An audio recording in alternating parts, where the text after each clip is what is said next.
எல்லோருக்கும் வணக்கம் மக்களே. வணக்கம் நண்பர்களே. இப்போ தயவு செஞ்சு ஒரு நிமிஷம் எல்லாரும் யோசிங்க. நீங்க வந்துட்டு ஸ்கூலுக்கு கூட்டிட்டு போய் அந்த குழந்தை உங்க குழந்தை இருக்காங்க பாத்தீங்களா, அவங்கள வந்து ஸ்கூலுக்கு நீங்களே கொண்டு போய் விட்டு கூட்டிட்டு வாங்க. அப்படி முடியாதவங்க அவங்க சொந்தக்காரையோ இல்ல யாரோ ஒருத்தரை வந்து நீங்க வந்து கூட தாட்டி விடுங்க, அவங்கள வச்சு கூட்டிட்டு வாங்க.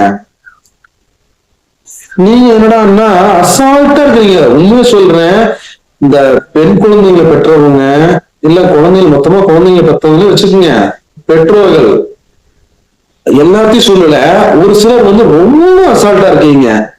அப்படி இருக்காதீங்க. ஏன்னா இன்னைக்கு நிலவரம் ரொம்ப ரொம்ப கெட்டு போச்சு. நீங்க இன்னைக்கு இதுக்கு உதாரணம் சொல்றேன் நானு. இன்னைக்கு நான் வந்து பாக்குறேன், ஒரு ஒரு ஒரு ஒரு நாலாவது படிக்கிற பொண்ணு, மூணாவது படிக்கிற பொண்ணு, அந்த பொண்ணு அது பாட்டுக்கு நடந்து போயிட்டு இருக்குது.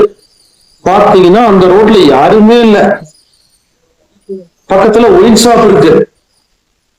குடிச்சு போட்டு நிறைய இந்திக்காரங்க நிறைய தமிழ்காரங்க எல்லாரும் வர்றாங்க. அந்த பொண்ணு ஒரு சின்ன அவன் தம்பியை கூட்டிட்டு போயிட்டு இருக்கு. பஸ் விட்டு இறங்கி அங்க அவங்க அந்த பஸ் ஸ்டாப்ல இருந்து ஒரு கிட்டத்தட்ட ஒரு 200 மீட்டர் நடந்து போகணும், ஒரு 300 மீட்டர். ஏன் இப்படி நடக்க விடுறீங்க, ஏன் பண்றீங்க? ஏன் அப்படி இருக்கிறவங்க எதுக்குங்க ஸ்கூலுக்கு தாட்டுறீங்க? நீங்க கொண்டு போய் விடுறதுக்கும் வந்து ஆள் இல்ல, கூட்டிட்டு வர்றதுக்கும் ஆள் இல்ல, உங்க ஒர்க் மட்டுமே முக்கியமா நீங்க பாக்குறீங்க. இதை கொஞ்சம் பாருங்க, கொஞ்சம் பார்த்துட்டு கொஞ்சம் உஷாரா இருங்க. ரொம்ப சுச்சுவேஷன் வேற மாதிரி இருக்கு, இங்க எதுவுமே சரியில்லை. ஆச்சுங்களா? கவர்மெண்ட சொல்லி குத்தம் இல்ல, நீங்க வந்து முதல்ல உஷாரா இருங்க. நீங்க வந்துட்டு உங்க குழந்தைய கொண்டு விடுங்க, கூட்டிட்டு வாங்க. நீங்க கூட்டிட்டு வாங்க, உங்க சொந்தக்காரர் இருந்தாலும் பரவாயில்ல, உங்க சித்தப்பாவோ சித்தியோ யாரோ காட்டி விட்டு கூட்டிட்டு வாங்க. அவங்கள வச்சு நீங்க வந்து அந்த குழந்தைய கூட்டிட்டு விடுங்க. அந்த குழந்தைகளும் பாவம், அதுக்கு என்னன்னே தெரியாதுங்க. நீங்க அதுல சர்வ சாதாரணமா வீட்டுல இருந்து காட்டுறீங்க, சர்வ சாதாரணமா நீ கூட்டு வர்றீங்க. உங்களுக்கு புரியுதுங்க நான் சொல்றது? தயவு செஞ்சு புரிஞ்சுக்குங்க. நான் டெய்லி வந்து நான் எல்லா பக்கம் போய் வர்றவன், நான் எல்லாத்தையும் பாக்குறேன். ஒவ்வொன்றும் பார்க்கும்போது எனக்கு பயமா இருக்குது. என்னன்னா இந்த குழந்தைங்க இவ்வளவு அசால்ட்டா போய் வந்துட்டு இருக்குதுங்க. இது அப்புறம் பார்த்தா ஏதோ பிரச்சனைங்கிறாங்க, இந்த மாதிரி ஆகி போச்சுங்கிறாங்க. இது எதுக்கு இவ்வளவு தூரம்?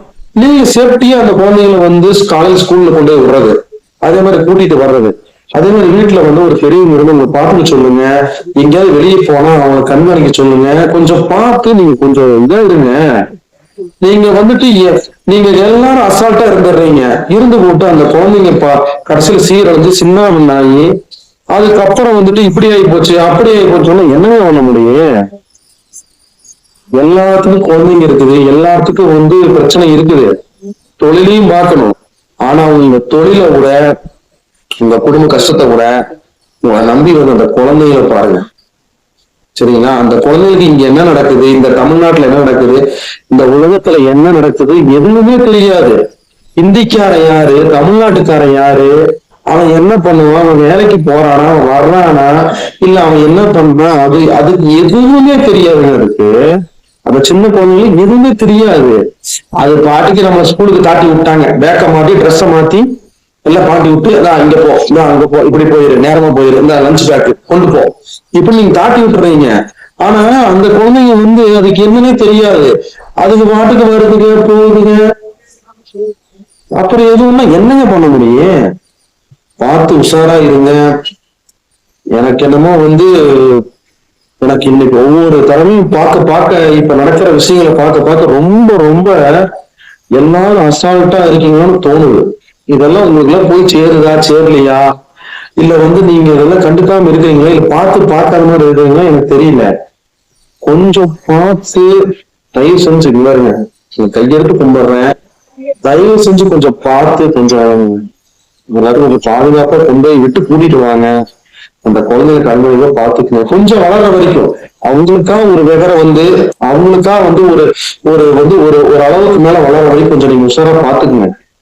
இல்லைன்னு வச்சுக்கோங்களேன் ரொம்ப சிரமங்க. அப்புறம் கடைசியில வந்து ஐயோ அம்மான்னா ஒண்ணுமே பண்ண முடியாது, ஒண்ணுமே வராதுங்க, அது வேஸ்ட். அதுக்கப்புறம் நீங்க வந்து கோர்ட்டுக்கு போயோ ஒரு ஸ்டேஷனுக்கு போய் எந்த பிரயோஜனமும் இல்லை. சரிங்களா? நம்ம கிட்ட தப்பு இருக்குது. நாம யாரையும் சொல்லி நம்ம தப்பு இல்ல. நம்ம அந்த குழந்தைய சரியா கவனிக்கல. அந்த குழந்தை எங்க போகுது வருது, அந்த குழந்தைய நம்ம எப்படி கவனிக்கணும், என்ன பண்ணணும், எதுவும் நம்ம கவனிக்கிறது இல்ல. அப்புறம் எப்படிங்க நம்ம இன்னொரு தப்பு சொல்ல முடியும்? ஹம்? அதுக்காக கூடவே இருக்கணும்னு நான் சொல்லல. ஸ்கூலுக்கு கூட்டிட்டு போறீங்க, கொண்டு போய் ஸ்கூல்ல கொண்டு போய் சேர்த்திருங்க. ஸ்கூலுக்குள்ள அவங்க பார்த்துக்குவாங்க. மறுபடியும் ஸ்கூல்ல இருந்து வெளியே வரும்போது நீங்க போய் கரெக்டா போயிருங்க. அதே மாதிரி கூட்டிட்டு வீட்டுல விட்டுட்டு, வீட்டுல பெரியவங்கன்னா அவங்கள பார்க்க சொல்லுங்க. இப்படி பார்த்து பண்ணுங்க.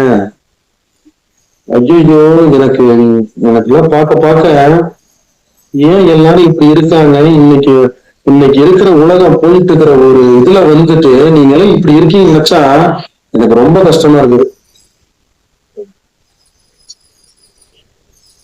மக்களே, ஃப்ரெண்ட்ஸ், எல்லாத்தையும் வேலைக்கு எடுக்கிற தயவு செஞ்சு எல்லாத்தையும் நல்ல முறையா பாத்துக்குங்க. அப்புறம் நம்ம கையில இல்லை, அப்புறம் ஒண்ணுமே பண்ண முடியாது. யாரு யாரு எப்படின்னு கண்டுபிடிக்க முடியல. எல்லாரும் நல்ல மாதிரி இருக்கா, அப்புறம் பார்த்தா இப்படி பண்றானுங்க. பார்த்து உஷாரா இருங்க, அவ்வளவுதான் நான் சொல்லுவேன். இதுக்கு மேல எனக்கு சொல்றதுக்கு என்ன சொல்றதுன்னு தெரியல.